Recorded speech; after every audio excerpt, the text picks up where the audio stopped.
선대위가 이제 구성이 됐잖아요. 전 좀 눈에 띄는 이름들이 있는 것 같아요. 강명구 의원, 예. 일정 단장, 뭐 조지현 메시지 단장, 강승규 예. 본부장. 사실 이분들 굉장히 친윤이시거든요. 대통령실 그렇죠. 출신이시기도 하고. 예. 이런 분들이 좀 대거 포함됐습니다. 뭐 일각에서는 통합형이라고 얘기하는데 당연히 이제 김문수 후보가 됐기 때문에 또 김문수 후보 같은 경우에는 그 원외의 인사들이 상당히 많은데 그런 인사들 포함해서 친윤 인사들이 굉장히 많이 들어갔던데 이 인선은 좀 어떻게 보셨어요? 저도 딱 보고 드는 느낌이 과거에 5월 10일 당내 쿠데타 이전에 권성동 이름이 있었던 것처럼 지금 이름도 권성동이 원내대표로 있는 그런 딱 느낌 하나도 변한 게 없는 거죠. 그러니까 저는 대단히 황당했던 게 이분들이 강명구, 조지현, 강승규, 장동혁 일일이 제가 찾아보진 않았습니다만은 이 사람들이 이제 크게는 찐윤이라고 할 수 있는 사람들이고 그리고 당내 경선에서는 김문수를 지지했던 사람들이고 예. 그리고 이 사람들의 특징 하나가 또 뭐냐면 김문수를 또 공격했죠. 당내 쿠데타에서 적극적으로 공격했던 사람들이고 아주 극언으로 이제 공격했던 사람들이 마치 아무 일 없었던 것처럼 5월 10일 당내 쿠데타 이후에 48시간도 채 안 지났는데 예. 또 김문수 캠프에 들어가는 정말 웃지 못할 이런 일들을 저지르고 있는 거죠. 이와 같은 인선들을 보면서 저는 그게 떠오르더라고요. 윤석열 대통령의 어제자 페이스북 글. 예, 그러면 글을 올리셨죠. 제가 드는 생각이 이러면 윤석열의 어제 페이스북 글이 이해가 되는구나. 네. 그러니까 윤석열 대통령의 어제 페이스북 글 요지는 그거잖아요. 김문수를 중심으로 단결하자. 예, 맞아요. 김문수는 우리의 뭐 대선 후보이다. 네. 뭐 이런 말을 하는데 뭐 저도 끝까지 함께하겠다 뭐 예. 이런 말씀하셨어요. 이게 결국은 오늘 발표된 당내 인선과 더불어서 이분 지금 대단한 착각 속에 살고 있는 거죠. 그러니까 어떻게 보면 자기 고백인 거죠. 내가 지금 국민의힘을 좌지우지하고 있다. 야 김문수 내가 선택한 김문수이니까 5월 11일 이 시점에서는 내가 용납한 내가 받아들인 김문수이니까 걱정하지 말고 김문수 찍어라. 예. 내가 김문수를 용서했노라. 당내 경선 과정에서 나에 대해서 내 심기를 불편하게 하는 말 몇 마디를 해서 내가 삔또가 좀 나갔는데 예. 오늘 보니까 오늘 뭐 새벽에 국민의힘 당원들이 그렇게 했다는데 오케이 내가 받아들일게. 내가 폭넓게 받아들여서 김문수를 국민의힘 대선 후보로 그리고 내가 점 찍은 대선 후보로 받아들일 테니까 예. 국민의힘 당원들은 믿고 저를 믿고 찍어달라. 이런 이제 과대망상 증상을 보인 거죠. 예. 네. 보니까 그 페이스북 글이 좀 그 원래 좀 미리 써놨던 모양. 맞아요. 맞아요. 수정을 안 한 부분이. 예. 그래서 이제 한덕수 후보를 좀 상정해놓고 썼던 그렇죠. 건 아닌지. 왜냐하면 김문수 후보를 지지했던 지지자들도 예. 끝까지 뭐 맞아요. 마음을 모아달라 예. 이런 내용이 있었는데요. 이거에 대해 조경태 의원은 그 입 다물라 뭐 이렇게 말씀. 당내에서도 사실 좀 반발이 있는 상황인데 한동훈 대표가 또 윤석열 전 대통령 부부와 단호히 절연해야 한다. 뭐 이런 말씀을 했습니다. 이런 생각이 들어요. 그 한동훈 대표의 글들 저도 이제 어떻게 보면 예. 작년에 국민의힘 비대위원이 되고 나서 윤석열을 겪어본 사람으로서 조금은 안다 이렇게 생각을 하는데 윤석열을 가장 잘하는 사람은 한동훈일 거다. 그렇죠. 그리고 수십 년. 어떻게 보면 긍정적인 혹은 뭐랄까요 바람막이처럼 윤석열이 작용을 했던 적도 있지만 부정적인 의미로 윤석열이 내가 너만은 죽여야 되겠다라는 의미로도 한동훈을 꽤 1년 넘게 1년 반 가까이 이제 대해 왔단 말입니다. 예. 그러니까 긍정적이든 부정적이든 윤석열의 내리에서는 가장 가까운 사람은 한동훈이다. 과거 수십 년은 긍정적인 의미로 가까웠지만 비대위원장이 되고 난 1년 반의 기간 동안은 부정적인 의미로 가장 가까웠을 거다. 모든 의사 판단에 있어서 너만은 안 된다. 이재명이 집권할지언정 한동훈이 당대표가 되는 건 한동훈이 대선 후보가 되는 건 못 보겠다. 이런 의미에서 이제 가장 가까웠고 따라면 한동훈이 가장 잘 아는 사람일 텐데 지금 한동훈 대표가 계속 그런 말씀 저도 이제 깜짝깜짝 놀랐는데 윤석열 부부로부터 자유로워라. 예. 저도 깜짝깜짝 놀랐거든요. 근데 이 사실을 모르는 사람이 있을까? 찐윤들도 알 거란 말입니다. 지금 당이 윤석열 부부에 의해서 좌지우지 되는 걸 모두 다 알 텐데 감히 말을 못 하잖아요. 그 사람들은. 예. 그 바보들은. 근데 이제 한동훈 대표는 이제 대놓고 이 얘기한 건데 그런 의미에서 제가 이제 자꾸 윤석열과 한동훈의 가까운 사이, 가장 잘 아는 사이라고 말하는 것은 그게 정답일 거다.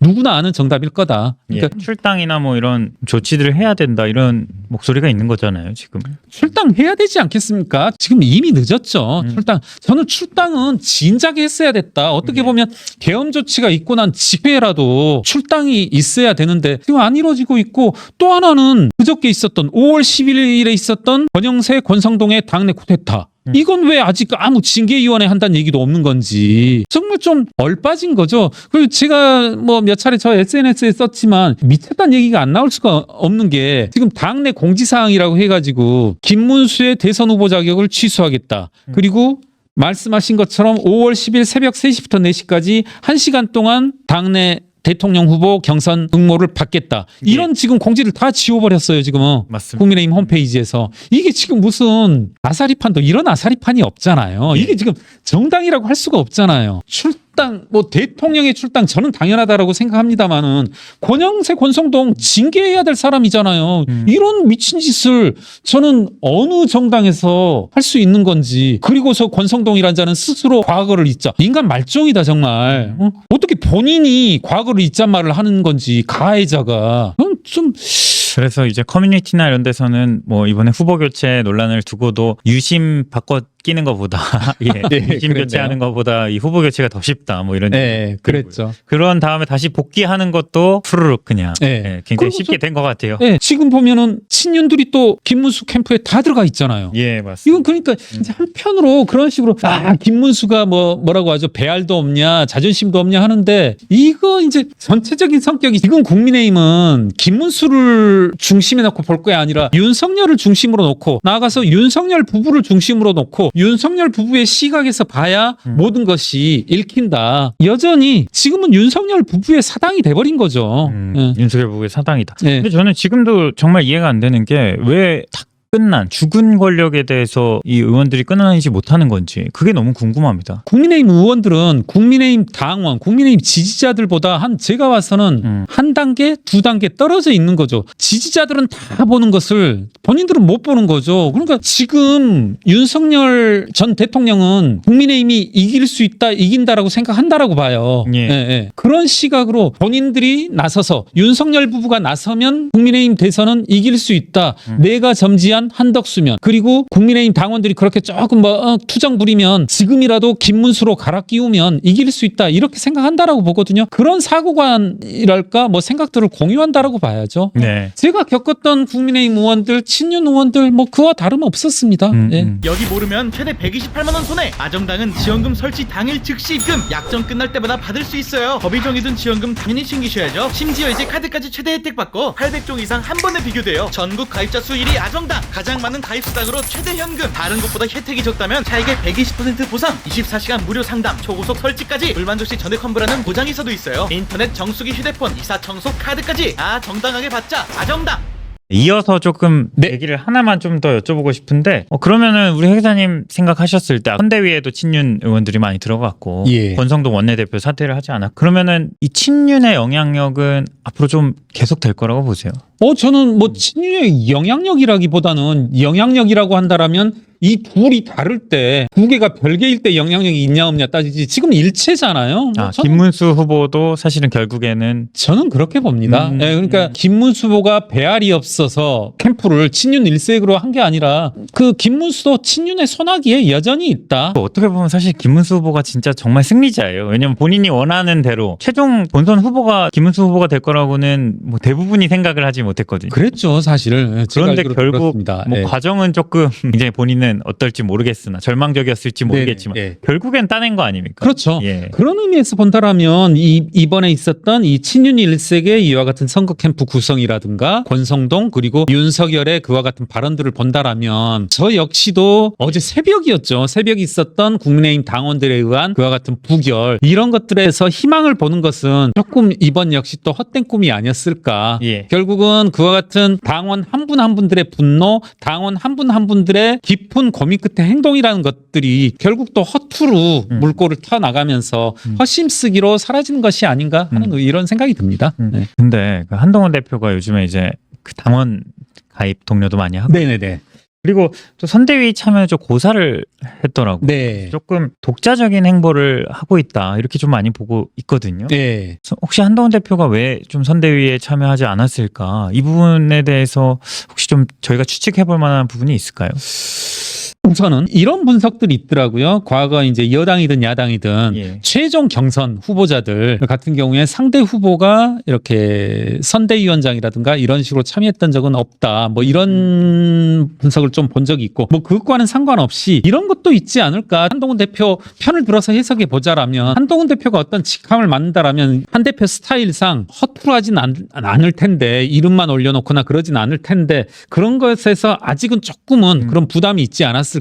적어도 사람인 이상 당내 경선에서 떨어졌을 때 조금 데미지라고 할까요? 그런 것들은 좀 있지 않을까. 예. 이런 측면이 하나 있고 어제 오늘 이제 내놓는 메시지 중에도 전 답변이 있지 않을까. 무슨 말씀이냐면 한동훈 대표가 지금 김문수 국민의힘 대선 후보가 취해야 될 몇 가지 조치들이 있다. 맞습니다. 계엄에 대해서 사과하고 그리고 당내 경선 과정에서 단일화 약속을 거짓말했던 것 그것에 대해서 사과하고 이런 얘기들을 하고 있고 그에 대한 여러 가지 해석들이 있는 걸 봤는데 또 한편으로는 만약 그런 것들을 억셉트하면 김문수 후보가 받아들인다라면 그때 한동훈 전 대표가 당내 선대위에 참여할 수 있는 명분이 아닐까 그런 생각도 해봅니다. 그래서 저는 이제 제 어떤 평가 혹은 약간의 어떤 뭐랄까요 욕심도 게재된 말씀을 드려보면 김문수 후보가 이걸 받아들인 것들 한동훈 후보가 제시한 것 저는 특별히 그것들이 상식에 귀에서 벗어나지 않는다라고 보거든요. 그런 것들을 받아들인다라면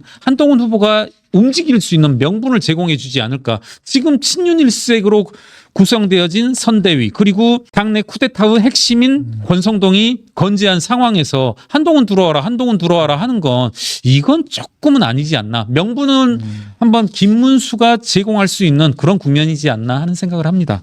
뭐 회장님도 여러 말씀해 주셨지만 김문수 후보 역시도 친윤의 어떤 그 소나기에 있다 이렇게 좀 저는 그렇게 표현을 봅니다. 하셨던 것 예. 같은데 뭐 한동훈 후보도 그런 맥락에서 어쨌든 뭐 전혀 계엄 이후로 탄핵 예. 이후로 바뀌는 것이 없기 때문에 네네. 지금 좀 선대위에 참여를 못 하고 있는 것이다. 뭐 이렇게 좀 볼 수 있지 않을까. 저는 그렇게 봅니다. 네. 혹시 예. 이런 지금 독자적인 행보로 보이는 것들이 당권 도전의 어떤 포석이냐 예. 이렇게 보기도 합니다.